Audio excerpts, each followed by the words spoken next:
He was not always a master chef. In fact, he first became interested in cooking as a schoolboy. A brother was stricken with scarlet fever. Mother was thus preoccupied, so he, the healthy boy, began cooking the family meals. That's how it all began. Mother would call out recipes from the sick room upstairs, and he would follow them as best he could. Simple dishes at first, then more involved ones. Eventually, he was improvising with most extraordinary success. His vegetable soup was spectacularly seasoned. In its preparation, he employed a number of tricks. The subtle inclusion of chicken stock, for example, the precise sequence in which the vegetables were added, and the whole thing was gently laced with boiled nasturtium stems. His peach and apple and cherry pies, he called it satisfactory. Everybody else said they were sumptuous.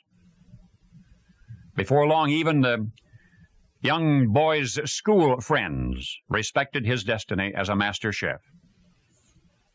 He always said the best food is no better than the manner in which it's prepared.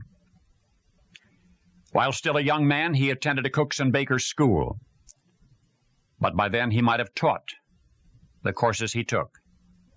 His revolutionary concepts, such as the addition of flower parts to certain recipes, created quite a stir among his peers, eventually in the newspapers. But this is the rest of the story.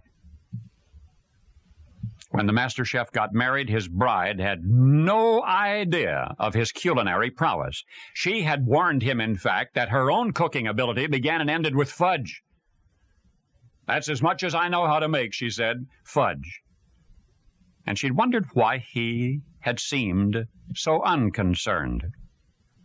During their first months of marriage, dutifully she enrolled herself in a basic cooking class at a local YWCA.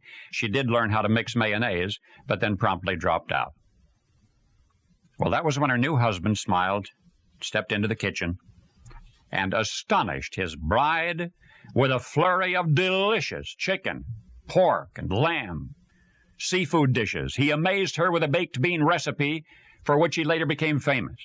He demonstrated for her how adding melted butter to pancake mix allowed one to cook the pancakes on a dry griddle. He proudly showed her how throwing a sirloin tip directly onto a bed of coals would bring out the flavor as nothing else could.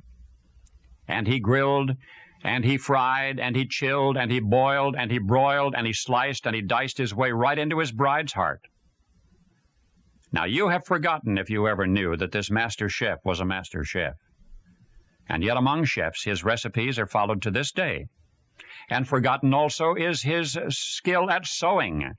Oh, yes, it was he who altered his wife's dresses and expertly cooked her meals before he marched off to Europe and to war and into history. The master chef became a general and ultimately President of the United States. Dwight Eisenhower.